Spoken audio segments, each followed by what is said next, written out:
Human Immunodeficiency Virus یا مخففش HIV. ویروسی که وقتی وارد بدن بشه کاری با چیزی نداره، فقط میره سراغ سربازهای بدن. سیستم دفاعی بدن که گلوبولهای سفید هستن. اون میدونه اگر گلوبولهای سفید قوی باشن نمیذارن اون راحت تو بدن بمونه. برای همین هدفشون فقط ضعیف کردن سربازهای بدنه. خلاصه بیماری HIV اینه که اگر این ویروس تو بدن دراز مدت بتونه کار کنه، سربازهای بدن رو به قدری از بین میبره و ضعیف میکنه که دیگه بدن قادر به دفاع از خودش نیست و اونجاست که در اون بدن HIV تبدیل میشه به ایدز که مخفف این جمله است: Acquired Immunodeficiency Syndrome. دو نوع ویروس HIV وجود داره. یکی رو بهش میگن HIV1، یکی رو میگن HIV2. HIV2 به دلیل اینکه خیلی کمه و زیاد تو دنیا شیوع پیدا نکرده ما باهاش کاری نداریم. ما الان با HIV1 کار داریم و اگر انسانی امروزه بگه HIV منظورش HIV1. ویروس HIV وقتی وارد بدن میشه میره به یک سلول‌های به خصوصی حمله میکنه. سلول‌هایی که بیرون اونها مولکول CD4 وجود داره. مولکول CD4 حالا چیه؟ مولکولیه که با گلوبول‌های سفید در ارتباطه. گلوبول‌های سفید هم که همونطور که گفتیم سربازهای مدافع بدنن و با هر چیز خارجی که وارد بدن بشه مبارزه میکنن. ویروس برای اینکه بتونه سربازها رو از بین ببره میره خودش رو میچسبونه به مولکول CD4. اما اون میدونه گلوبول‌های سفید اگر اونو تشخیص بدن بهش حمله میکنن. برای همین میخواد وارد سلول بشه و اول خودش رو تقویت کنه و جمعیت خودشون رو ببره بالا. ویروس وارد سلول میشه و چون شبیه RNA یعنی نصف DNA به خودش یک نصفه دیگه اضافه میکنه و شبیه DNA میشه و با توجه به شکلش خودش رو جاسازی میکنه تو DNA انسان. اگر ویدیوی DNA به زبان ساده رو در آنتن دیده باشید میدونید که DNA در اصل یک کده و بدن اون کد رو میخونه و شروع میکنه بر مبنای اون کد پروتئین سازی.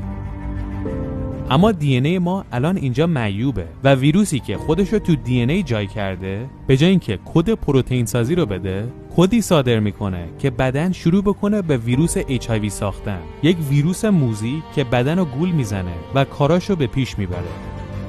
این داستان یک دونه از ویروس هاست که ما تعریف کردیم.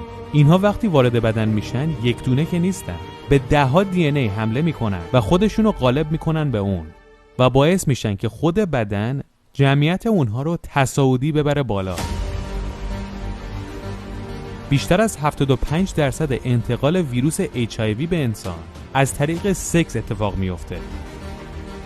این ویروس وقتی وارد بدن بشه اون شخص میشه HIV مثبت، یعنی دیگه هیچ موقع نمیتونه این ویروس رو از بدنش پاک کنه، اما میشه با دارو جلوی فعالیت زیاد اون رو گرفت که جلوتر در موردش میگیم. در اوایلی که این ویروس در بدن این کارو میکنه گلوبول‌های سفید گول خوردن و نمیفهمن. برای همین کسانی که HIV مثبت میشن روزهای اول به یک باره مثل اینکه آنفولانزا گرفتن، چون این HIV به همون شکلی که گفتیم به شدت خودشونو اضافه میکنه. برای همین گلوبول‌های سفید یه دفعه میفهمن که این ویروس‌ها همه جا رو گرفتن و اونها نتونستن کاری بکنن. برای همین متوجه میشن شبیخون خوردن و به یک باره جنگو شروع میکنن و همین جنگ باعث میشه که بیمار احساس آنفولانزا کنه. گلوبول‌های سفید در اینجا خیلی از اینها رو از بین میبرن، اما اینطور نیست که خودشون همه سالم بمونن. خیلی از اونها هم از بین میره. گفتیم که یک حالت آنفولانزا شخص پیدا میکنه و بعد از چند هفته خوب میشه. اگر در این مرحله شخص جلوی این بیماری رو نگیره میتونه از چند هفته تا 8-9-10 سال این ویروس در بدن وجود داشته باشه، طرف اصلا متوجه نشه که این تو بدنشه. HIV در اینجا وقتی میبینه گلوبول‌های سفید به شدت حمله میکنن و قصد دارن اونها رو از بین ببرن، یه مقدار عقب نشینی میکنه و جنگ فرسایشی رو شروع میکنه که آروم آروم هم تعداد خودش رو میبره بالا، هم سعی میکنه تعداد گلوبول‌های سفید رو بیاره پایین. اگر صحنه جنگ گلوبول‌های سفید با ویروس HIV رو میشد فیلم برداری کرد، یک جنگ حماسی به نمایش در می اومد. گلوبول‌های سفید برای اینکه بدن رو نجات بدن با اینها درگیر میشن و چون ویروس پشتش رو به DNA محکم کرده، گلوبول‌های سفید نمیتونن اون رو ریشه کن کنن ولی هر روز بین 1 تا 2 میلیارد گلوبول سفید کشته میشه.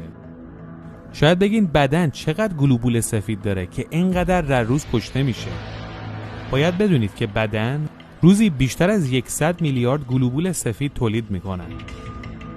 اما ورود HIV و جا زدن خودش در DNA باعث میشه این تولید هی ضعیفتر و ضعیفتر بشه. هرچی زمان میگذره این ویروس خودش رو قوی تر میکنه و سیستم دفاعی بدنم ضعیفتر و ضعیفتر میشه و وقتی سیستم دفاعی بدن ضعیف بشه میتونه یک سرماخوردگی برای انسان خیلی خطرناک باشه. وقتی تعداد گلوبول‌های سفید میرسه زیر 500 تا در هر میلیمتر مکعب، یعنی به اندازه توپ نوک خودکار، اینجاست که دیگه سیستم دفاعی بدن دچار ضعف شدیدی شده. در اینجا عفونت‌های مختلف در نقاط مختلف بدن شکل میگیره، مخصوصاً در دهان. و زمان وقتی میگذره و میرسیم به جایی که تعداد گلوبول‌های سفید در هر میلیمتر مکعب به زیر 200 میرسه، اون موقع است که دیگه میگن ایدز. وقتی شخص دچار ایدز میشه معمولاً همیشه تب داره، بیشتر نقاط بدن درد میگیره، وزن روز به روز از بین میره و لاغرتر میشه و تمام این مدت اسهال هم وجود داره. و اینم بدونید که وقتی گلوبول‌های سفید اینقدر ضعیف شدن، در کنارش ویروس HIV در اوج قدرته، چون هرچی اینها ضعیفتر شدن اون قوی‌تر شده. انسانی که ایدز میگیره یکی از بیشترین مرگی که میاد سراغش یک عفونت کوچیکه، عفونتی که بدن هر انسانی به راحتی درمانش میکنه. اما شخصی که ایدز داره سربازهای بدن به شدت ضعیفن و اون عفونت کوچیک هر کاری دوست داره با بدن میکنه. همونطور که گفتیم 75% از انتقال این ویروس از طریق روابط جنسیه، اما 25% بقیه از تزریق مواد مخدر از مادر به فرزند، خونهای آلوده است که برای اولین بار در سال 1984 فرانسه به ایران فرستاد و سازمان انتقال خونم منتقل کرد به مردم و 4700 نفر آلوده به ویروس HIV شدن. شاید بگین چرا این کارو کردن؟ خودشون میگن اشتباه شده، چون تنها به ایران هم نبوده. کانادا، ایران، عراق، ایرلند، ایتالیا، ژاپن، پرتغال و بریتانیا. و به این صورت این ویروس در تمام دنیا گسترش پیدا کرد. در فرانسه یه عده رو گرفتن و زندانی هم کردن، ولی دقیقاً متوجه نشدن چرا این کارو کردن. حالا چطوری میشه فهمید کسی HIV داره؟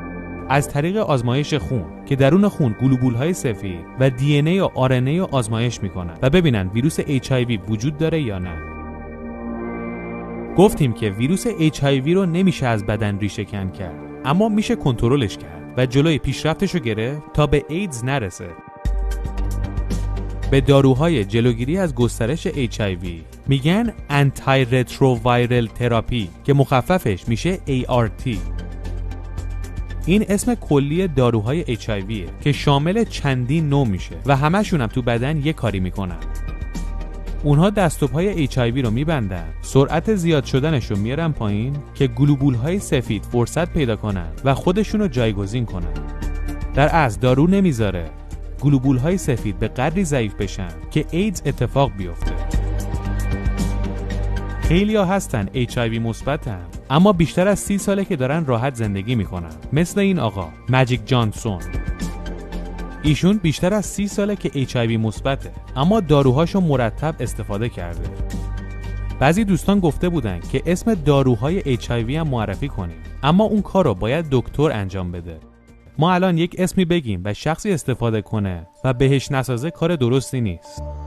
اما گروه داروهای HIV رو میگن ART که متاسفانه قیمت جهانیشون هم خیلی بالاست. ما قیمت گرفتیم در آمریکا هر بیمار HIV مثبت ماهی بین 1000 تا 4000 دلار پول داروشه.